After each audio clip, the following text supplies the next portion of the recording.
all the color matching and shade matching with the lights on, light off. The natural color or the Very good question. What should be the lighting? I missed to touch upon this. Ideally, suppose imagine this is your clinic, okay? Always your clinic should have one side a lot of daylight coming in. So plan your clinic in a way that you have enough window or glass where you have daylight, number one. Second, you have the ceiling lights, okay? It could be LED, it could be yellow, or it could be white. And third, you have the chair light, okay? So now, meaning to say, I need to make sure that I do shade matching in all three lights possible.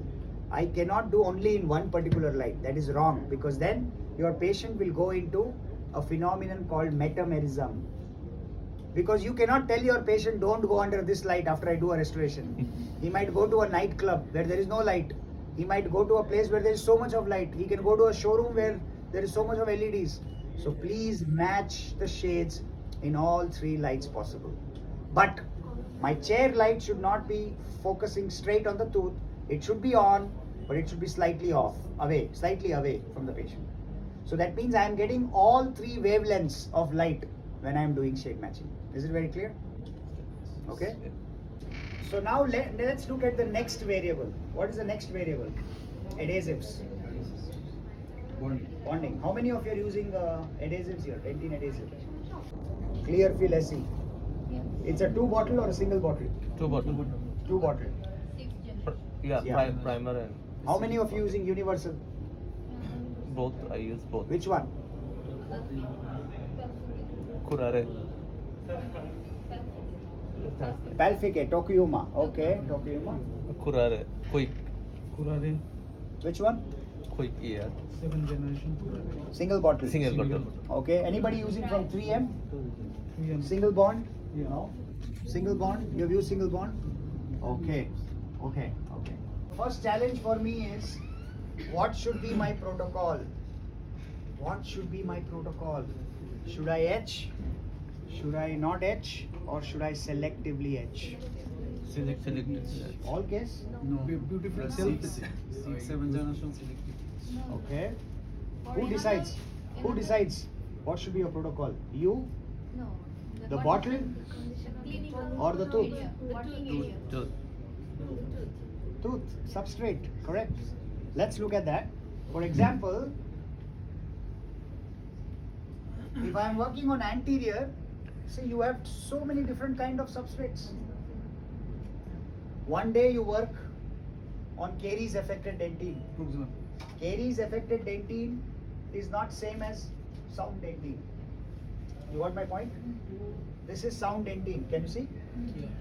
This is caries affected. This is deep dentine. See here. This is sclerotic dentine. What do you mean by sclerotic? Have you seen class 5? Can you see this dentine very shiny? Abrasive dentine. So now, so who decides? The substrate decides. If I am working on normal sound dentine, which is not very deep, but at the same time I have beautiful enamel. Can you see this? Peripheral enamel. I know this tooth will not fail in terms of bonding.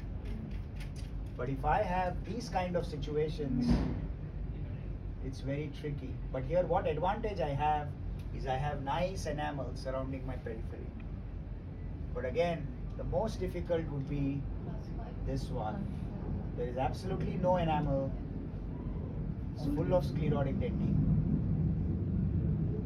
What do you mean by sclerotic dentine? Constant irritation. It's irritation dentine. It could be because of tooth brushing, it could be because of abfraction, it could be because of erosion, diet, lifestyle. So this dentine now is hyper mineralized. Matlab, this dentine has a lot of mineral deposits, unlike this dentine. Now please remember, all the bonding agents are made to work only on sound dentine. The testing, the laboratory testing is not done on this dentine, or this dentine. It is done on Only on sound extracted dentine. natural tooth on sound dentine. On sound dentine we get very good results, good bond strengths, but not on these Defective dentine. dentine, there is So now what is more important for me? Primer, French, itching. Which substrate will now is more important for me? Enamel, because enamel is going to give me my bond strength. So if I am working on deep dentine like this, I make it a point, I preserve all the enamel along the periphery, sound enamel. So in this what I will do, I will not etch my dentine, but here I will do selective etch. So I will only etch the enamel for 20 seconds, wash the etchant completely, and then apply my adhesive on the dentine directly and on the enamel, and then air blow and light cure. Is it very clear? But if you are working on this substrate, I know there is no enamel. No No, need there of is no enamel. no need of etching. I also know the dentine is not very good for bonding. So what will I do in such cases? I will modify the substrate by roughening. So I will use a round burr. I will roughen this a little bit. By roughening, I open up my dentine, and then I will etch my dentine completely, because remember it is all mineral deposits. So your bonding will not penetrate.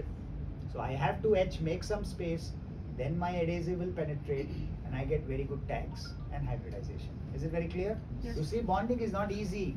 You need to see the substrate, read what your tooth is telling, and then accordingly do your protocol. Is it very clear? Yes. Okay? Caries affected dentine, not very easy. Lot of soft decay. How do you remove soft decay? Excavate. Manual spoon excavator. Okay. And then Round is. round burr you use. Which one? Not bar, that's not diamond. Tungsten carbide. Tungsten. Oh, you use tungsten carbide. Okay, that's fine. But what is the best burr to excavate?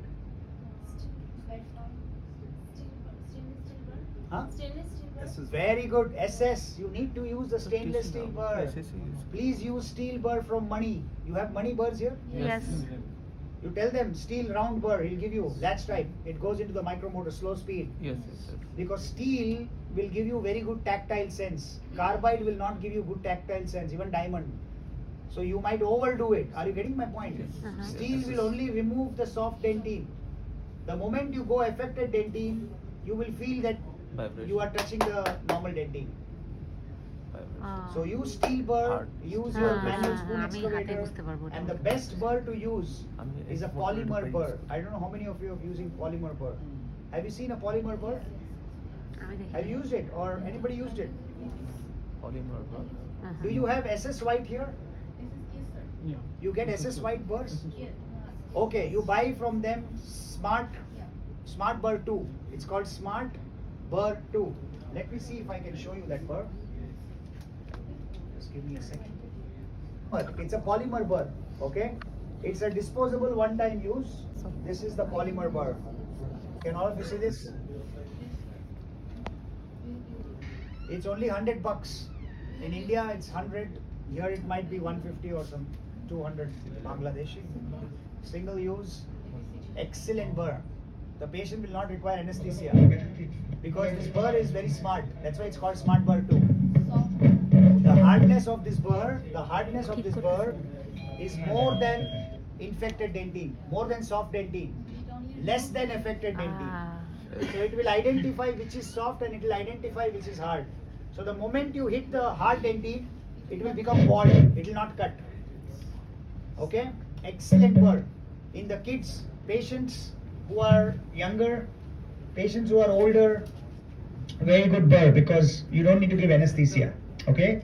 So I confirm with a polymer burr all the excavation, and that is when I go ahead. Okay? And when I'm looking at these cases, I'm always doing selective etch. You selectively etch, wash it off, then apply your bonding, and then air blow and light cure. Is it very clear? Okay? And once you excavate, please remember, when you're using spoon excavator, what should be your stroke? From center to periphery or periphery to center? Center to periphery. Center to periphery, very good. Don't come from the wall to the center, because that is the risk. When you come from there to here, if the pulpal floor is thin, you might just go inside. Okay, so go from center to periphery. And if you feel, so now what you should do is, first when the patient comes with a lot of decay, take a bite wing radiograph. Don't take IOPA. Don't take IOPA. IOPA is distortion. It will not show you the correct depth. So take parallel bite wing. I need only the crown. I don't need the root. Okay? Bite wing, check how much is the decay. Now start excavating the decay. Once you complete excavation, take one more bite wing.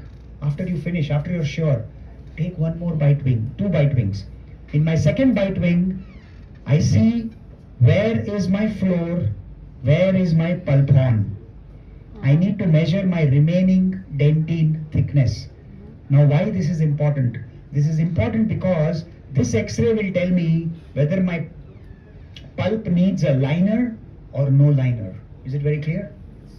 Is it very clear? How will the X-ray tell you? If my pulpal floor from the pulp horn is less than 0.5 millimeters, then my pulp needs a liner. Okay? If it is more than 0.5, doesn't need a liner. My dentine itself is a good insulator. Is it very clear? So what liners do you use here for pulp? Calcium hydroxide. Oh my gosh. Calcium hydroxide is out. You cannot use calcium hydroxide. Is Bisco here? Bisco? You have Bisco products here? No. I think so. Okay, you have Septodont.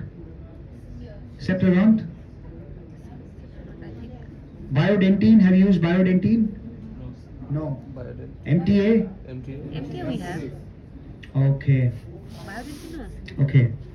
Now the liners what you have to use currently is all bioactive liners. Bioactive liners. You cannot use calcium hydroxide. It is one of the most lousiest material in terms of liner. How many times you line with calcium hydroxide like Dical, and how many times the patient doesn't come after a few months asking for root canal? It's very common.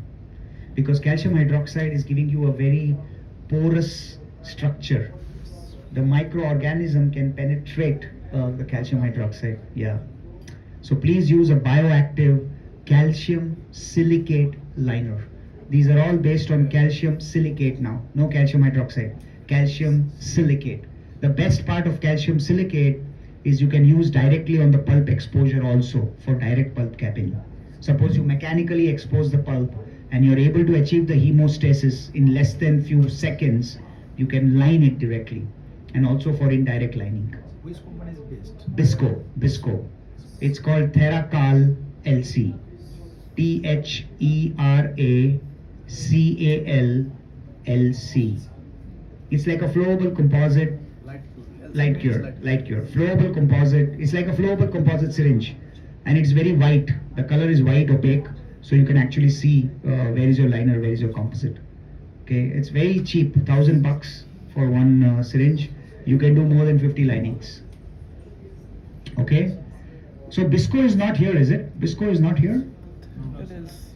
Bisco is not here. Okay. So if you don't have Bisco, then you can use from Septodont. You can use biodentine, or you can use MTA. But the problem with MTA is you can't do your restoration immediately. You have to wait. It has to set for. It will take 2 weeks, and MTA is very expensive. Yeah. If you tell me to use it as a liner, it's like buying 1 gram of gold. If I buy 1 gram of gold, it's $5,000. So MTA is almost something like that. So if your patients are paying, then it's fine. But otherwise, it's very expensive. So I would prefer a calcium silicate based liner which comes in a syringe, flowable form. Okay. So then I do my restoration, right?